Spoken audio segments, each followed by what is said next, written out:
சுதந்திர தினத்தை முன்னிட்டு கொழும்பில் இடம்பெறுகின்ற தேசிய நிகழ்விற்கு அணி சேர்க்கும் வகையில் மன்னார் மாவட்ட செயலகம் ஒழுங்கு செய்திருக்கின்ற சுதந்திர தின நிகழ்வுகள் இப்பொழுது தேசிய கொடியேற்றலுடன் இனிதே ஆரம்பமாக இருக்கின்றன. நமது மாவட்ட செயலாளர் அவர்கள் தேசிய கொடியினை ஏற்றி இன்றைய நிகழ்வுகளை சம்பிரதாய பூர்வமாக ஆரம்பித்து வைப்பார்கள். தேசிய கீதம் இசைக்கப்படும்.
ஆண்டுகள் நிறைவு பெற்ற அந்த நிகழ்வினை கொண்டாடும் வேளையிலே இந்த நிகழ்விலே கூடியிருக்கின்ற மேலதிக அரசாங்க அதிபர்கள் இலங்கை சுதந்திரம் அடைந்து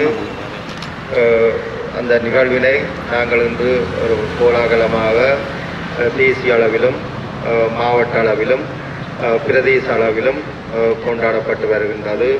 உங்கள் எல்லோருக்கும் தெரியும், 1505ஆம் ஆண்டு வரை இலங்கை ஒரு சுதேச உள்நாட்டவர்களால் ஆளப்பட்டு ஒரு தற்சார்பு பொருளாதார நிலைமையிலே காணப்பட்டது. அந்த காலத்திலே மன்னர்கள் இந்த நாட்டை சிறப்பான முறையிலே ஆட்சி செய்திருந்தார்கள். அவர்கள் அந்த விவசாயம் அந்த காலத்திலே முக்கியமான ஒரு தொழிலாக விவசாயம். எனவே விவசாயத்தை அடிப்படையாக கொண்டு குளங்கள் எல்லாவற்றையும் அமைத்து நல்ல ஒரு தற்சார்பு பொருளாதார நிலைமையில இலங்கை காணப்பட்டது. அதன் பின்னர் 1005ஆம் ஆண்டு முதலாக போர்த்துகேயர்கள் நமது நாட்டுக்குள்ளே வருகை தந்து இந்த நமது இலங்கையினை கைப்பற்றி தங்களுடைய நிர்வாகத்தினை மேற்கொண்டிருந்தார்கள்.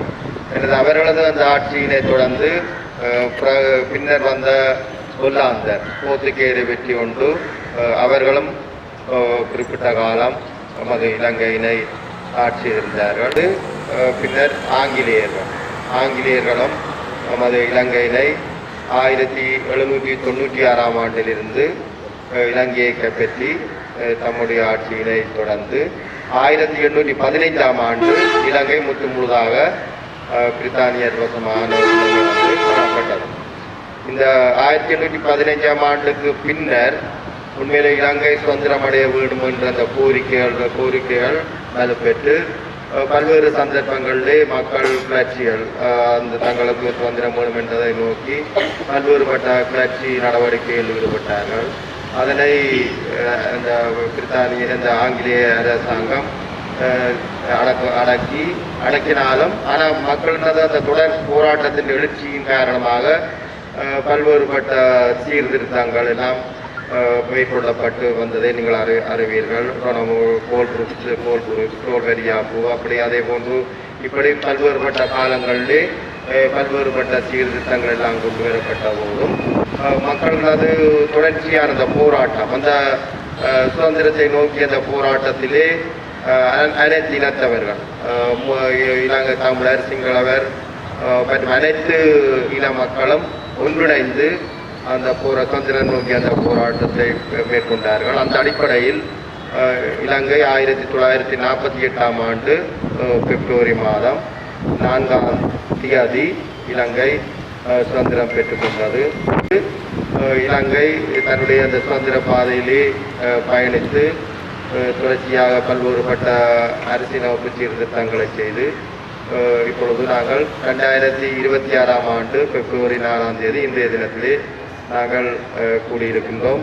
உண்மையில் இந்த வருடம் இந்த காலத்திலே தற்பொழுது இந்த அரசாங்கம் பல்வேறுபட்ட செயற்திட்டங்கள் இந்த சுதந்திரத்தை நோக்கி சுதந்திரத்தை அடிப்படையாக கொண்டு இந்த நாடு தன்னிறைவடைய வேணும், அபிவிருத்தி அடைய வேணும், வறுமையை நீக்க வேணும் என்ற அந்த நோக்கத்திலே வளமான தேசம் மகிழ்ச்சியான வாழ்வு என்ற அந்த துணைப்பொருளின் கீழே பல்வேறுபட்ட செயற்திட்டங்களை தற்போதைய அரசாங்கம் மேற்கொண்டு வருகிறது. 3 இலக்கு அந்த வளமான தேசம் மகிழ்ச்சியான வாழ்வு என்ற அந்த துணைப்பொருளிலான அந்த விடயத்திலே 3 முக்கியமான விடயங்கள் கவனத்தில் எடுத்து வர கொள்ளப்பட்டிருக்கிறது.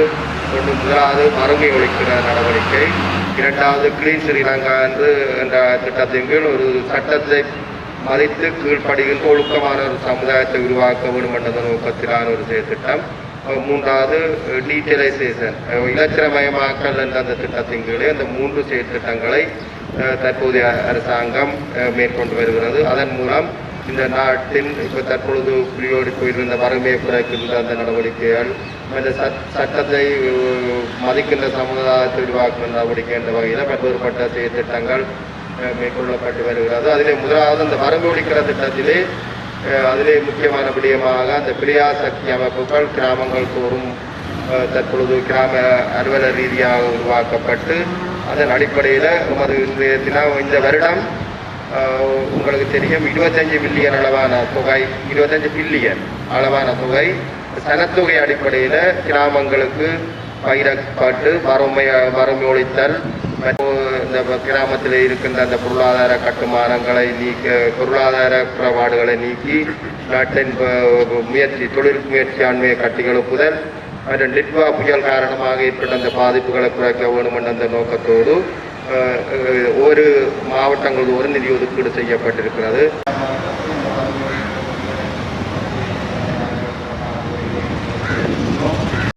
திட்டம் இங்கே ஆரம்பித்து வைக்கப்பட இருக்கின்றது. நமது மதிப்புக்குரிய அரசாங்க அதிபர் அவர்களும் அவர்களை தொடர்ந்து மாவட்ட செயலகத்தினுடைய சிரேஷ்ட கனிஷ்ட பதவி நிலை உத்தியோகஸ்தர்கள் தனித்தும் கூட்டாகவும் இணைந்து அந்த மரக்கன்றுகளை மாவட்ட செயலகத்தினுடைய வளாகத்திலே நாட்டி வைப்பார்கள். அந்த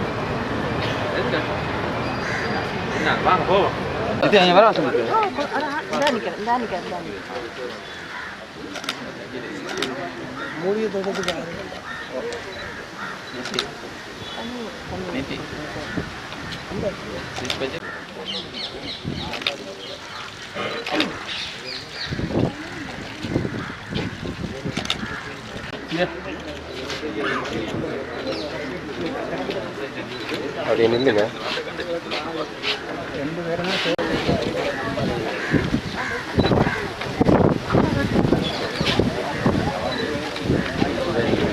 தண்ணி ஊற்றுறாரா?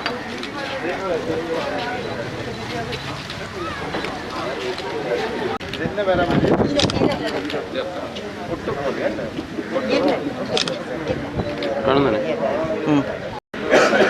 அது நம்ம டீம் தான் மற்ற பத்தால் அடிச்சு இதுக்கு என்ன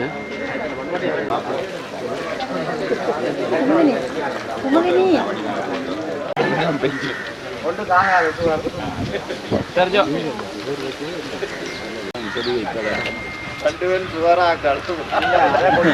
போட்டு அனுப்பி விடும்.